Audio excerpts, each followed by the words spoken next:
Assalamualaikum warahmatullahi wabarakatuh dan selamat sejahtera semua. Apa khabar? Baik, cikgu harapkan semua berada dalam keadaan sihat-sihat semuanya. Berjumpa lagi kita pada kali ini dalam kelas PDPR Sains Komputer tingkatan 5. Jadi hari ini kita akan lihat kepada topik kita bab 2, pangkalan data lanjutan.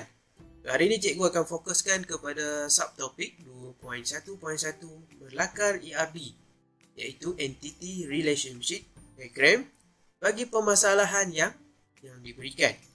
Baik, sebelum kita pergi lebih lanjut lagi tentang topik kita pada hari ini, cikgu nak bawa anda kepada suatu benda yang bila kita sebut, kita search dekat Google, kita type entity, dia akan keluar satu benda ni. Satu benda ni akan keluar. Entity. Bila sebut entity, kita akan jumpa dekat Google, bila kita search, kita akan jumpa contohnya ni lah. Tetapi bukan entiti ni yang kita nak belajar pada hari ni. Tiba-tiba ni dalam satu keadaan, Makcik Kiah. Ini Makcik Kiah tengah berjoging. Andai kata tengah-tengah berjoging, pagi-pagi buta tu Makcik Kiah jumpa ni. Ibaratnya Makcik Kiah ni, larilah dia. Tiba-tiba, bila sekerat jalan dia berlari, Makcik Kiah ni pula, boleh pula dia berselfie. Kenapa dia berselfie? Ini sebab dia. Sebab dia Makcik Kiah dah tahu rupanya yang berlakon jadi entiti tu bukan entiti sebenar. Rupanya Pakcik Saleh yang berlakon jadi entiti. Jadi tujuan dia adalah untuk menakut-nakutkan orang supaya orang panik, tidak keluar, merayau sesuka hati dalam tempoh PKP zaman sekarang ni. Jadi usaha dia berjaya untuk memastikan anak muda terutamanya untuk kekal berada di rumah sepanjang tempoh PKP ni. Bila ada urusan penting saja barulah keluar, ya. Janganlah kita merayau-rayau sama sekali dalam tempoh yang agak sukar sekarang ni. Sama-samalah kita berdoa agar pandemik COVID-19 ni di negara kita segera pulih. Bahkan negara-negara yang lain yang telah mengambil vaksin pun semua, kes-kes di negara mereka semakin berkurangan. Harapnya negara kita pun akan aman, akan selamat daripada kes-kes pandemik COVID-19 ini. Okey, so hari ini bertepatan dengan tajuk entity, kita akan pergi tentang tajuk entity pada hari ini. So hari ini, ini kita akan fokus pada hari ini, 2.1.1 Lakar ERD Entity Relationship Diagram bagi permasalahan yang diberikan. Kita tahu dulu, kita kenal dulu apakah itu ERD. ERD, Entity Relationship Diagram. Ia merupakan model asas dalam pembinaan pangkalan data. Merupakan model asas dalam membina pangkalan data. ERD juga merupakan teknik yang digunakan untuk memodelkan data yang diperlukan dalam suatu organisasi. ERD juga menerangkan konsep tentang struktur pangkalan data. Ini adalah komponen-komponen ERD. Bila kita nak lukis ERD, kita ada komponen-komponen dia. Yang pertama, kita kena ketahuilah apakah entiti dia. Dan kedua, kita kena lihat apakah atribut dia. Dan yang ketiga, kita kena tahu apakah hubungan dia. Jadi tiga-tiga perkara ni saling melengkapi antara satu sama lain untuk mewujudkan satu komponen dipanggil komponen ERD. Baik, mari kita tengok ciri-ciri komponen-komponen ERD tadi, iaitu entity. Kita ada attribute, dan kita ada hubungan. Bagi entity, apakah ciri-ciri entity? Entity ni merupakan objek atau konsep yang unik dan dapat dikenal pasti dalam persekitaran tertentu seperti orang, tempat, benda atau peristiwa yang dikutip dan disimpan sebagai data. Contoh dia, kalau orang tu kita boleh tulis sebagai murid, guru, benda seperti buku, peristiwa seperti peperiksaan peristiwa yang berlaku di sekolah, hari sukan, apa lagi macam ni kan, dalam syarat PIBG, Okey. Contohnya diwakilkan dalam bentuk segi empat tepat. Simbol dia diwakilkan oleh segi empat tepat. Ini contohnya. Murid. Okey, simbol bagi murid. Sekarang kita tengok kepada atribut pula. Apakah ciri-ciri atribut? Atribut ni merupakan ciri-ciri yang menghuraikan sesuatu entiti. Entiti tadi ni, murid ni, ciri-ciri dia dihuraikan oleh atribut. Atribut ni menghuraikan ciri-ciri entiti. So atribut adalah sifat yang memerihalkan sesuatu set entiti tadi. Dia diwakilkan dalam bentuk bujur, macam bola rugby tu. Itu adalah simbol untuk atribut. Kunci primer. Dalam kita menulis atribut ni, dia ada kunci primer. Kunci primer ni adalah atribut unik yang membezakan rekod dalam pangkalan data. Setiap entiti hanya mempunyai satu kunci primer saja. Dia tidak boleh ada lebih. Dia mesti ada satu saja kunci primer. Ini adalah contoh atribut. Nama. Nama bentuk bujur macam bola rugby. Baik, seterusnya kita lihat pula ciri-ciri hubungan. Hubungan digunakan untuk menyatukan satu atau lebih entiti yang terdapat dalam ARD. Ia ibarat jambatan penghubung antara satu entiti dengan entiti yang lain. Ia menunjukkan bagaimana dua entiti tadi berkongsi maklumat dalam pangkalan data. Dan maklumat dikongsikan antara dua entiti tadi dalam pangkalan data, dan hubungan itu dilabelkan dengan kata kerja. Contoh dia mengajar, mendaftar, mengajar, mendaftar dan juga menginap. Ini adalah contoh hubungan ni kat tengah ni macam diamond ni. Ini hubungan dia. Ini sebagai mengajar. Guru mengajar mata pelajaran. Itu adalah contoh hubungan. Kita pergi dengan lebih lanjut lagi tentang jenis-jenis atribut. Atribut ni dia ada banyak jenis. Ada 5 jenis atribut. Atribut yang pertama adalah atribut mudah. Atribut yang kedua dikenali sebagai atribut nilai gandaan. Manakala atribut yang ketiga dikenali sebagai atribut terbitan. Yang keempat atribut kunci, dan yang kelima adalah atribut komposit. Setiap jenis-jenis atribut ni dia ada simbol-simbol yang tertentu untuk melukisnya. Jadi kita akan tunjukkan simbol-simbol dia. Simbol-simbol tadi tu dipanggil sebagai notasi. Notasi bagi yang pertama, atribut mudah ni, ia digunakan untuk mewakili atribut mudah dalam atribut bernilai tunggal. Atribut mudah ni maksud dia tidak boleh dibahagikan kepada beberapa bahagian. Contoh dia nama. Nombor kad pengenalan dia satu dia je. Nombor kad pengenalan setiap orang manusia ada satu kad pengenalan saja kan. Nama. Setiap orang nama pun ada unik. Kadang-kadang nama sama, bin mesti tak sama. Atribut bernilai tunggal mempunyai satu nilai sahaja. Contohnya nombor kad pengenalan. Yang kedua adalah atribut nilai gandaan. Dia mempunyai lebih daripada satu nilai. Contoh dia kemahiran. Seorang guru mempunyai lebih daripada satu kemahiran. Simbol dia macam ni.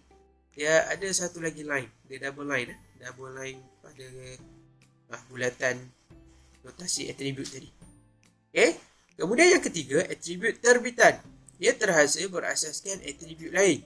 Contohnya gaji tahunan. Gaji tahunan seseorang guru diperolehi dengan mengira gaji bulanan darab 12 bulan. Ini adalah dipanggil sebagai atribut terbitan. Gaji tahunan, gaji setahun cikgu contohnya, dia ada pecahan pula kepada gaji bulan Januari, bulan Februari sampailah kepada bulan Disember. Itu dipanggil atribut terbitan. Atribut kunci. Atribut kunci kita akan gariskan di bawah nama atribut tadi. Dia adalah unik. Dia membezakan setiap rekod dalam pangkalan data.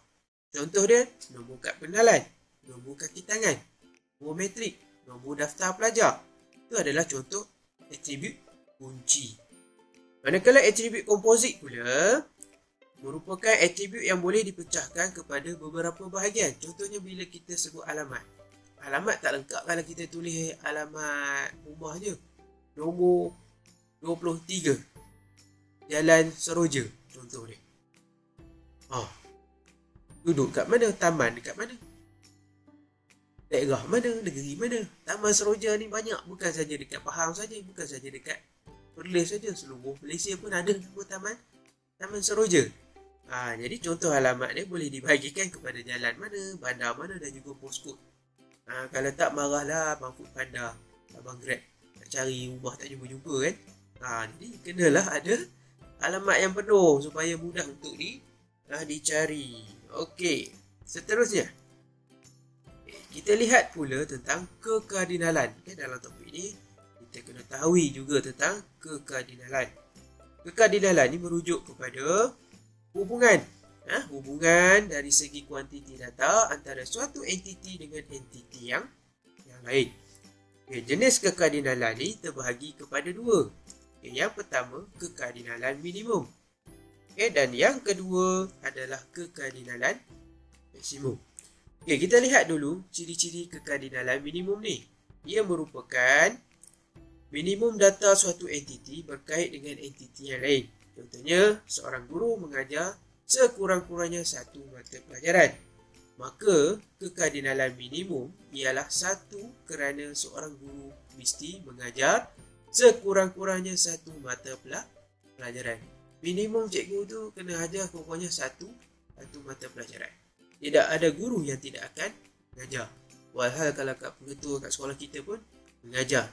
Mengajar juga dalam kelas. Okey. Kekardinalan maksimum. Bila sebut maksimum mungkin kita boleh bayangkan adalah nilai yang tertinggi. Maksimum data suatu entiti berkait dengan entiti yang lain. Contohnya satu mata pelajaran boleh diajar oleh seorang guru atau lebih. Maksudnya seorang guru boleh mengajar maksimum lebih daripada satu mata pelajaran. Maka kekardinalan maksimum adalah banyak. Contohnya kalau subjek PJK, ramai cikgu yang mengajar PJK. Bukan seorang cikgu saja yang mengajar PJK. Penat dia kat Padang. Seorang-seorang dia nak mengajar daripada tingkatan 1 sampai tingkatan 5. Banyak kelas pula tu. Jadi setiap kelas, setiap tingkatan tu ada cikgu PJK masing-masing. Contohnya lah. Baik, seterusnya kita lihat simbol-simbol bagi kekardinalan tadi. Simbol yang pertama, dia ada tanda garisan dan bergarisan macam sama dengan kat sini. Ia merujuk kepada mandatory 1. Minimum dan maksimum 1. Minimum dan juga maksimum 1. Ini maksud simbol dia. Mandatory banyak. Minimum data adalah 1 ini. Daripada ni dia masuk, data masuk ni minimum 1. Maksimum adalah banyak. Dia pecah. Pecah banyak. Pecah 3. Optional 1. Dia ada tanda bulat kecil di hadapan tu. Minimum data adalah kosong dan maksimum data adalah 1. Optional 1. Kemungkinan data tu boleh jadi kosong ataupun data itu boleh jadi 1. Optional banyak yang merujuk kepada minimum data adalah kosong dan maksimum data adalah banyak. Ini kemungkinan kalau berlakunya dalam kita nak key in maklumat, key in data, ada kadang-kadang tu data langsung tidak dimasukkan. Ada kadang-kadang tu data dimasukkan dengan banyak. Contohnya dalam pendaftaran vaksin. Ada kadang-kadang tu didaftarkan vaksin tapi tidak hadir temu janji. Baik, seterusnya kita lihat kepada contoh soalan. Contoh soalan. Kita lihat di sini. Cikgu tukar pen. Pengurusan stok dan inventory. Pengurusan stok dan inventory alatan sukan amat penting dalam kejayaan sesuatu aktiviti sukan dan juga co-curriculum. Kekurangan peralatan sukan menyebabkan suatu sukan sukar dijalankan. Pangkalan data stor sukan mengandungi. So kita gariskan perkara penting kita. Yang pertama kita tengok kat sini dia ada tulis pangkalan data stor. Dia mestilah berkaitan dengan stor sukan yang kita nak buat ni. Mengandungi rekod pelbagai alatan sukan. Alatan sukan. Sama ada untuk sukan sekolah ataupun untuk pembelajaran dan juga pengajaran mata pelajaran pendidikan jasmani. Dalam pangkalan data ini juga maklumat apa yang kita nak. Kita tengok maklumat barangan sukan. Pembekal. Kita nak tahu juga maklumat tentang peminjam dan juga rekod pinjaman yang dibuat oleh semua murid disimpan. So dekat sini bila keluar soalan macam ni, apa yang perlu kita buat? Kita kena bina satu jadual yang mana terdiri daripada 3 komponen tadi, iaitu entity, attribute, dan kita kena pasti. Satu lagi kita kena pasti kunci primer dalam entity tersebut, attribute mana yang akan dipegang sebagai kunci primer, dan juga kita nak tahu apakah hubungan yang boleh berlaku dalam situasi soalan macam ni. Kita lihat yang pertama, entity dan attribute yang terlibat. Tersyashul. Yang pertama kita lihat sini kita ada barang.